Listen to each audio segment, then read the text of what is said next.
Blu-ray unboxing video. Today we have a big one. For the first time ever, one of my all-time favorite movies, The Good, the Bad, and the Ugly, is on 4K. This comes out on Tuesday officially, but I got it pretty early in the mail from Kino Lorber. I don't know if I'm pronouncing that correctly. They're a studio similar to, like, you know, Shout Factory, Arrow, Criterion, that, you know, do restorations of movies and put out really cool editions of them. And yeah, obviously, like I said, this is the first time ever The Good, the Bad, and the Ugly has been put on 4K. So I'm curious how this looks, because this movie is 55 years old at this point. And yeah, this is a very special movie to me. It was my #1 favorite movie for, like, the longest time, from, like, I think 2010 to, like, 2017. Blade Runner is my new favorite movie, but this is still, you know, a masterpiece. Yeah, I adore this movie so much. I'm just really hyped about the transfer, because I think this is, like, the 4th time I've probably owned this movie. I've never seen it in, you know, obviously in a 4K sort of presentation. So yeah, I'm very curious. If anybody knows, like, I didn't really look into, like, you know, Kino or anything like that. Like, I'm aware of them, but I've never had one of their releases. So I don't know how they do on the transfers, or what they did specifically with this movie, because, you know, it's and plus, you know, with this movie in particular, it was shot silently. You know, they dubbed it over, and if you guys are aware of the way the Dollars trilogy was made, it was all filmed silently because all the actors were speaking different languages. So, and then they were dubbed over in English, obviously, for the, you know, main theatrical release in the United States. Okay, I can't even get this off. But yeah, I love the whole Dollars trilogy. This is the 3rd in a series, but it's not really a series technically, because, you know, I mean, Clint Eastwood's the only recurring character in all 3 movies, and there's a lot of repeating actors playing different characters in all 3 movies. So, I think the last time this was released, by the way, was this version from, I think it was 2015 or 2016. I can't remember. Looking for a year on the back. It says 2014 on the back of this, but I feel like it was after that. I don't think it was that long ago. But this had a new remaster of The Good, the Bad, and the Ugly. Like, it came with the other 2 movies, obviously. But it had, like, a new remaster on here.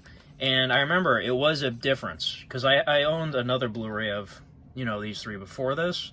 And yeah, the movie looked pretty different on here. It looked very good, but it wasn't no, you know, 4K, obviously. So, but yeah, I'm pretty sure this is, like, the 4th time I've owned this movie, but that's okay. And I love the artwork here. We got that classic poster. Clint Eastwood, Lee Van Cleef, of course, played Angel Eyes, and Eli Wallach in the role of Tuco. And Tuco really is the main character of this movie, if you really think about it. He has the most screen time, and it, you know, pretty much starts and ends with him. A lot of the movie revolves around him, so. But yeah, if you've never seen this movie, do yourself a favor and watch it.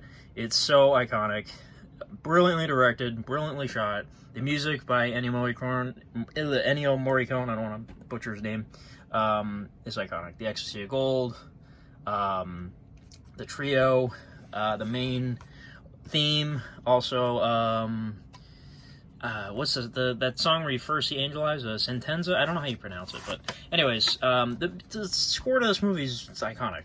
4K case, obviously. Same artwork. The spine's a little different. And then the back. I don't think there's any new features on this, really. It's like a lot of the same recycled stuff on every release. Reconstructing Good, the Bad, and the Ugly. That might be a new one. I don't know. And it is a long movie. It's almost 3 hours. So, I don't know why it says 1967. This came out in 1966, so that's kind of weird. Anyways, Kino Lorber, again, and it is rated R. But, yeah, man. I love this movie so much. Oh, no digital copy, by the way. This is a, you know, this is like a third-party sort of, not third-party, but you know what I mean? This isn't like MGM putting out this release, you know what I mean? So there's the 4K disc and then the Blu-ray. Now, I'm curious if this Blu-ray is the same as this one I just showed you, this new remaster. Because, you know, the way they did this one, they just recycled, you know, the first two movies here, and then this had its own, like, you see the artwork's totally different from these two, because this was a brand new transfer or whatever. So I'm curious if it's this one or if it's like the old Blu-ray. I also have that, but I can't find it. It's somewhere deep in my closet. But yeah, the case here is not eco-friendly, so there you go, if you're curious. And yeah, I mean, I would have liked artwork on the discs, but, you know, I'm not going to complain. Now I'm curious, does this have reversible artwork? Because I feel like, oh, it does. Ooh, look at that, nice surprise. That's pretty cool, look at that. I feel like I haven't seen this poster before, but I could be wrong. It's definitely unique. So the back is the same. So I'm going to put the reverse artwork just because it's different on here. But I love this. This is so cool. It's a nice little bonus right there. Awesome. So yeah, like I said, this movie is masterpiece in every sense of the word. I'm going to watch this 4K immediately because I'm so curious. But yeah, man, it's currently my second favorite movie, but for the longest time, it was my number one. The scene with Tuco running around somewhere, I won't spoil it, with the ecstasy of gold playing, that is my favorite scene in film history. I'm pretty sure it always will be. But yeah, this is so beautiful. I love this. I just want to, like, display this by itself. But yeah, and if you're wondering how I got it so early, I ordered right from Kino's website. Like, you can buy this off of Best Buy also. Like, I noticed it was on there. But I ordered this on Kino's website a couple months ago, and it just showed up early. So, you know, I don't know. Maybe I pre-ordered it at a good time. I don't know if they always, you know, ship stuff early. I have no clue. So yeah, that's why I got it so early. But anyways, that's it, guys. I'm so looking forward to this. And like I said, if you know anything about this transfer and what went into it, sorry, let me know, because I'm very curious. But that's it. Thank you for watching this one, and have a good one. Bye bye.